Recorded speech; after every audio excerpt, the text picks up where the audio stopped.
whenever we met someone that was made good money or someone was successful, my mum would look at me as a kid and go, you can be that one day. I find that people that earn more money usually have less savings, and they're earning 350 grand a year. And I look at, and I go, how much savings you got? And they're like 10 grand. And then you got someone that's earning 75 grand a year and they've got like 200 grand saved up. Crazy, isn't it? Okay, guys, me and my team are about to go live. So make sure you grab your beverage of choice, sit down, and you're in for an amazing show.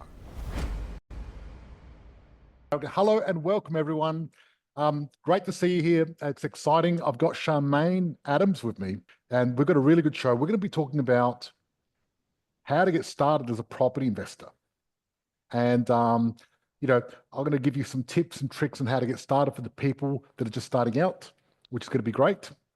So I was just going to say, if you're watching us live tonight, just type in the chat, #live. If you're watching the replay, #replay. Yes, because the people watching the replay always see that on the feed, which is great, because I know a lot of people can't catch us at this time. We've tried to make it the best time for everyone. Thursday night is my favorite part of the week. This is where I get ready for the weekend. I get to see all our clients and our members, which is great, see all their wins and everything else. If you want to share your screen, that'd be great, and we'll get started. Yeah, let's. All right, here we go, George. Yep. Okay. So how to invest for beginners. Look at this. They started with 100 and now they got 1.5 million. That's great. Excellent. Yep. Welcome to our weekly Thursday live. Okay. So let's talk about my success story, I guess. And the thing is, I knew property was going to be good from a very young age, and I guess a lot of people say, George, you're successful in property, you're successful in business, you must have had parents that are really good at investing in that business. Actually, quite the opposite. My parents both grew up in a village in Macedonia. They came to Australia. My father was a miner and my mum worked in a chicken factory.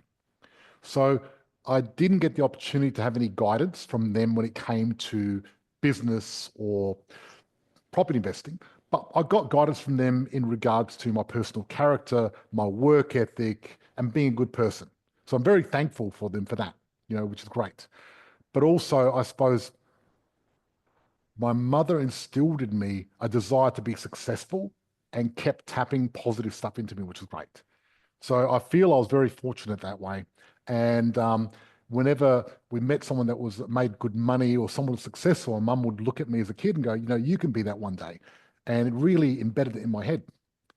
So from a young age, the first time I played Monopoly, I thought this is so much fun. And my friend said, look, you can actually play Monopoly in real life. And I thought, wow, how cool is that? I can grow up one day and play Monopoly in real life with real houses. So I thought that was such a cool thing to do because, in Monopoly, the more properties you buy, the more money you make. And the funny thing is, in real life, it's almost the same, but it's not. In life. You've got to buy the right properties, just like in Monopoly. You get Mayfair in Monopoly, you're going to make good money, but Kent Town is terrible. So same thing. So it's a matter of picking the right properties. And in Monopoly, it's a matter of getting all the three of the same color or two of the same color. In real life, it's getting properties that are going to grow and double every 7 or 10 years. You want to get properties that are going to put money in your bank account every week. And the third thing is you really want to get security and make sure asset protection and protect the properties that you're growing. And that's the thing. So when I first started investing in property, I struggled. And first thing I did is save up to get a deposit. And I bought a property and I got the wrong loan. Didn't quite get the right property either. And it was hard. And then I got a second property. By my third property, I had 3 properties that were minus like $100, $200 each per week. And back in the 90s, that was a lot of money. So literally, I ended up working 7 days a week just to pay for my properties. And I knew property was the answer, but there I was working 7 days a week. There were older houses, so I'd keep having to go do repairs, and I was doing them myself and helping out and doing things. And I was knackered. I was working hard. My friends were going out having fun. Me, I was too tired. I'd go home and sleep because I was working every day.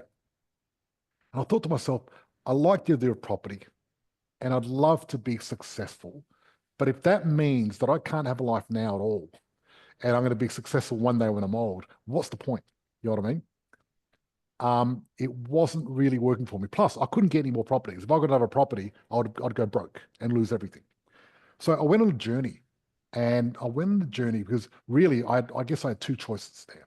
Choice number one was quit property and try something else, or choice number two was really work it out. And you can see which door I picked, and that's the one really work it out. And I suppose the reason, I chose property and I decided not to quit because I didn't have another option. I knew that I wasn't going to inherit a fortune from my parents, and there was no other way of me creating financial freedom. So I knew that this was it. I didn't trust the stock market or buying gold or anything else like that because 90% of self-made millionaires did it through property. So I was going to do it as well.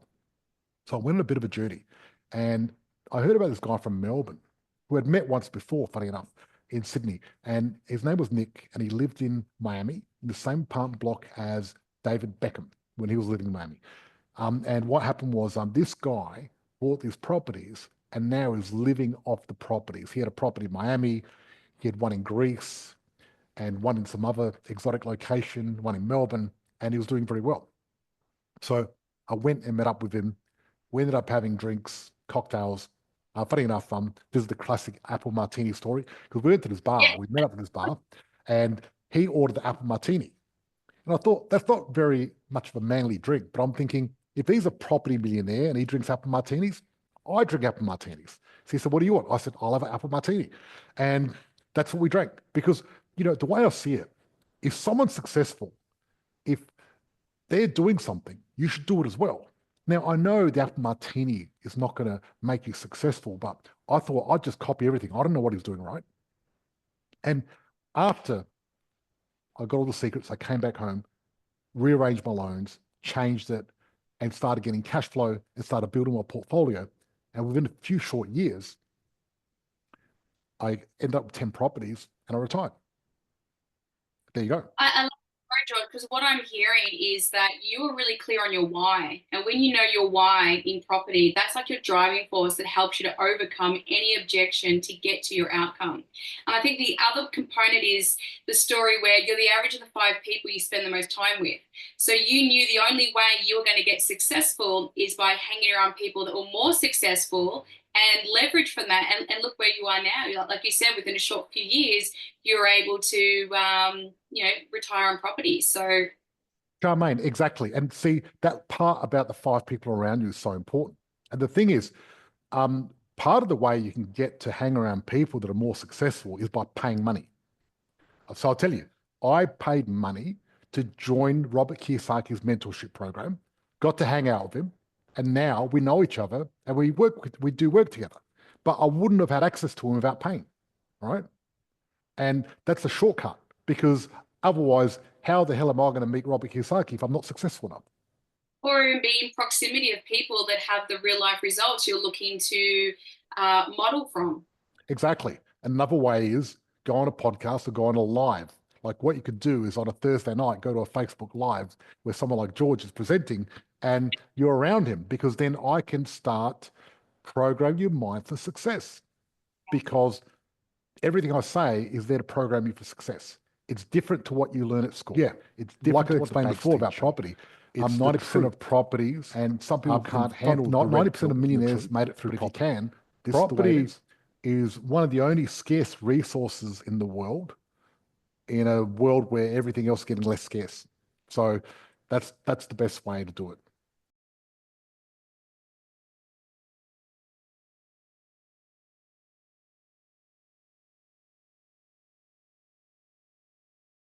Yeah, I mean, there's a season and a reason. You got to look at your journey as you go along.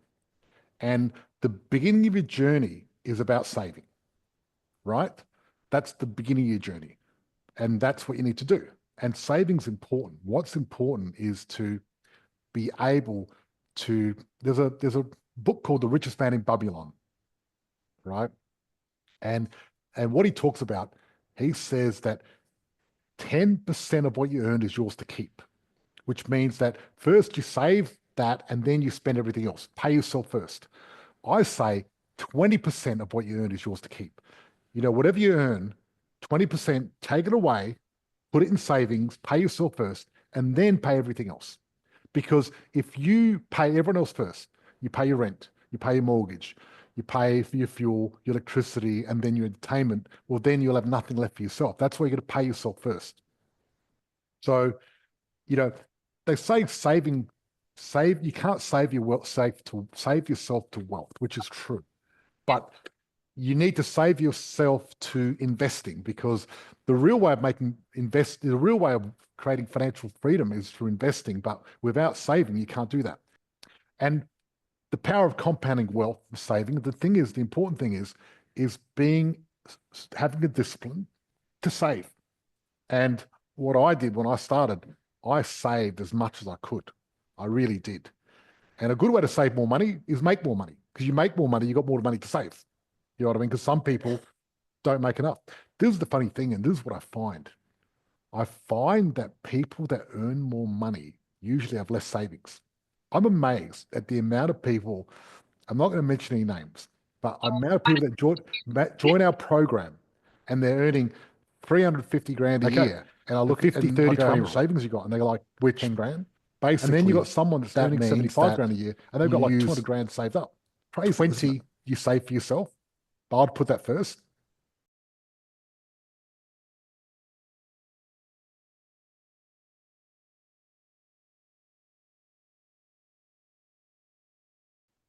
Automate your savings, pay yourself first, exactly. The unnecessary expenses. Is that coffee really worth $1,500 a year?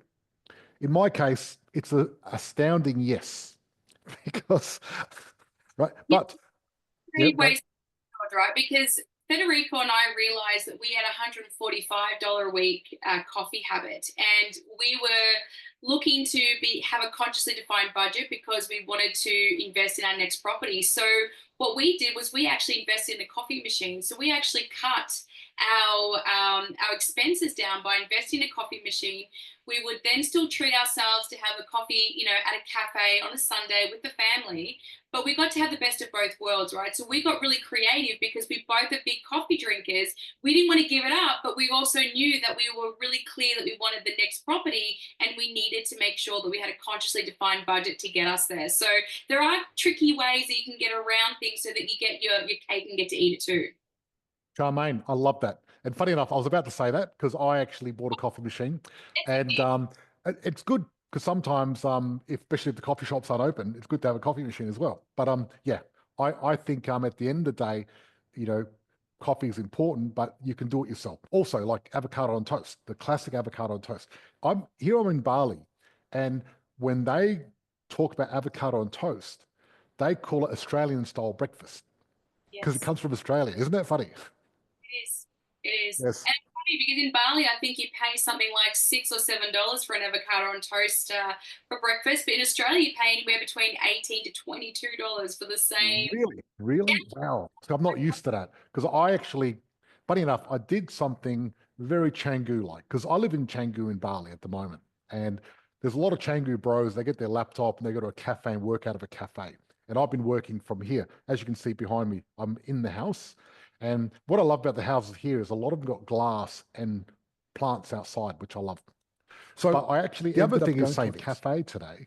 And the thing is, even after you actually go from a cafe, it was a lot of fun. Start really investing. Saving's important because then you save quicker for your next investment and keep going. Because you know, there's a phase where you're saving and accumulating all your investments. And that's where you want to cut expenses. You want to save as much as you can so you can get there quicker. Once you've got enough investments, the whole game changes. And it's completely different because then you don't need to save anymore at all, right?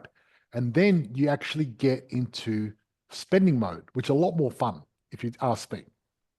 But what you need is you need a method. You need a method of financial freedom. And that's why I invented the Markoski method. And the 3 pillars are like you need access, strategy, and strength. So you need you go from hard slog to leverage when you've got strategy. The thing is, having a strategy that's repeatable that you can do without having to think, and you know it's tried and tested, is so important. And I'll explain why you need a path to freedom, to financial freedom. Because let's say, for example, if you were lost out in a jungle and you needed to get to the beach, and if there's no paths, you'd have to get a machete and cut your way through. You might fall off a ravine and kill yourself, attacked by a panther, all sorts of stuff. But if there was a well-trodden path that lots of other people have used, and you go along that, one, you're not going to fall off the path. You're going to get to your destination, and you're not going to die on the way. So it makes a lot more sense. You never want to be a pioneer. You don't want to be the first person to run that path. You want to be someone following everyone else.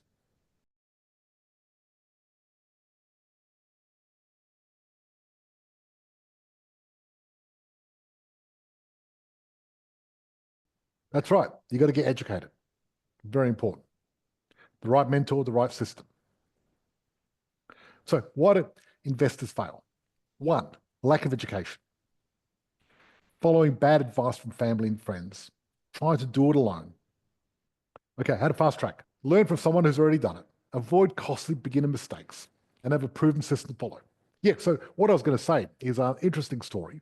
We had my friend Rob, who he joined our program and he bought a property in Capalaba.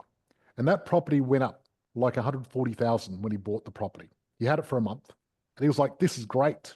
I'm going to sell it. He's a lovely guy, really smart guy too. Anyway, he sold it and made 140, which is great. But I said, look, don't sell because you're going to make more. But he was happy with that investment because he put in, I think it was like $80,000 deposit.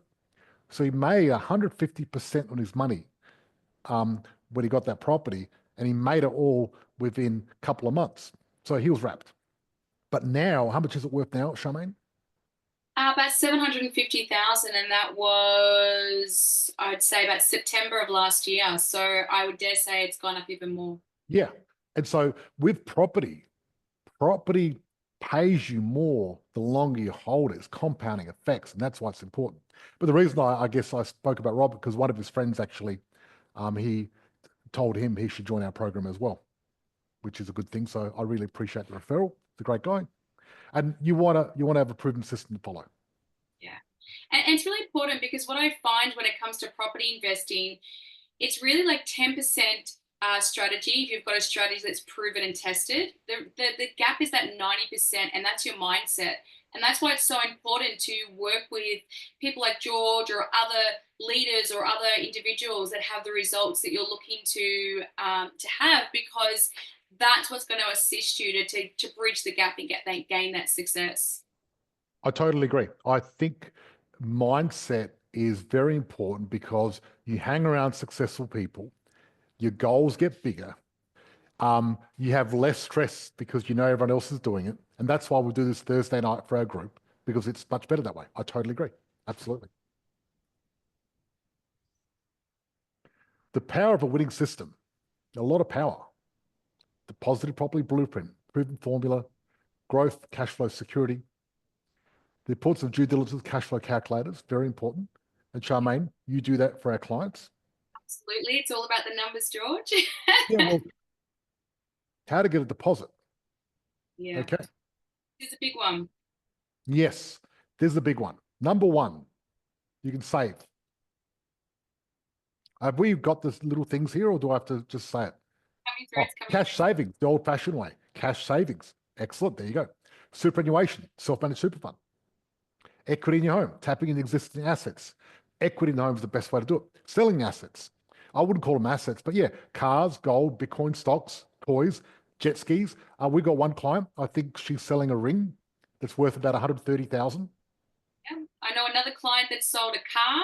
I think, George, you had a client that sold, what was it, jet skis and I had a client that sold a jet ski, a car, and a motorbike. And he converted these three things into $1 million property portfolio. yeah, Like, wow, pretty cool. Also, side hustles, extra income. What are some yeah, side hustles? How can people make more money? What have people done? I know one lady, she put signage on a car Yeah, she wrapped her car. She also converted her garage into like an Airbnb. Yep. I know a few members that have done that, that have converted garages into like a self-contained kind of a room and just Airbnb from time to time. I mean, think about this. You sell your car, then you've got a garage, and then you can Airbnb your garage, and you got double. There was also, we had one family, they actually got Chinese students living with them, Oh, wow, there you go. right? So you can get Chinese students or different nationality. You can do joint ventures with your friends or family. You've got to be creative. You've got to think of ideas because at the end of the day, you live one life, and life with financial freedom is just amazing. It's great. And that's what we're here to do. Yeah, I remember I had a client that makes those little terrariums. Have you seen those little beautiful little plant terrariums? They'd started off as a hobby, and now they're actually making some pretty good income from it. So Oh, that we've little got side, that we've was a got we got one client in Melbourne, and she actually breeds dogs, yes, there you go. Yeah. and she has done very well during COVID. She did very well, and she's actually converted puppies into property. How good's that, right? Love the conversion. Puppies into property. I mean, how awesome is that? That's amazing. Power of leverage. Using other Other people's people's money. OPM. I love it. Yes, you don't need to be rich to invest. You need the right strategy. Good debt versus bad debt. So people sometimes are scared of debt, but really at the end of the day, there's two types of debt. There's bad debt. Bad debt is going on a holiday, you know, getting a getting a credit card to pay for your flights to go on a holiday is bad debt because you're not going to get an ROI on that. You might have a lot of fun, sure, but getting buying a jet ski on credit, getting any toys on credit, that sort of stuff. Good debt is getting debt to buy property is good debt. Getting in debt to get educated to get a higher income is good debt. Getting debt where you can get a tax deduction from is great debt. So good. Absolutely. That's right. There you go. Okay. So how to secure a loan even if you think you can't. Okay. We're getting into some interesting territory. Big Uh, four banks, what lenders are looking for, credit score, strategies to improve the loan proof. So the way to get a loan is if the big four banks won't give you a loan, then you've got to look at second tier, third tier lenders.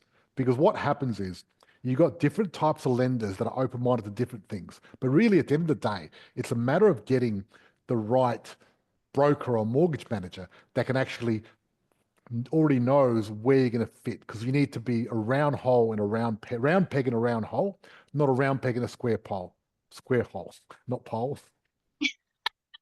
Freudian slip there, but that's why we're here to have fun, right? Exactly, exactly. Taking action. Take action. That's right. Take action. Why waiting will cost you more? Property prices rising. The best time to invest is yesterday. Fear of the unknown keeps people broke. Action leads to wealth. Someone who took action and succeeded. Charmaine, this was supposed to be you. You're supposed to give us a case study. I know, I do apologize. I had meetings That's this okay. You know lots of people anyway that you've I coached do, that have taken action. I do. So someone that took action and succeeded. Well, Look, look, we already spoke about Robert, my friend. So what happened was he wasn't sure what to do with his money and he put it in the bank. Luckily, we're good friends. I said, look, the bank, your money's going to shrink. You know, the 80 grand in the bank that he had, if he left it in the bank for a year, it would have gone down in value. So instead, he took action. He joined our program. He got a property in Capalaba and turned that 80 into a 140 plus 80. What's that? 220. Imagine that. So turning 80,000 to 220 instead of 80,000 into 80,000 because it was like less than 1%. So there you go. Okay. Your next steps. Book a free wealth call. So this is what we're going to do. People on the live in the group or on the podcast, type in the chat, type in hashtag free call, and our team will reach out to you. And then we're going to end this. I want to say thank you for joining us. Now we're going to our private group and we're going to go through some advanced strategies to do that. Okay, excellent. Thank you. thank you, everyone. Bye.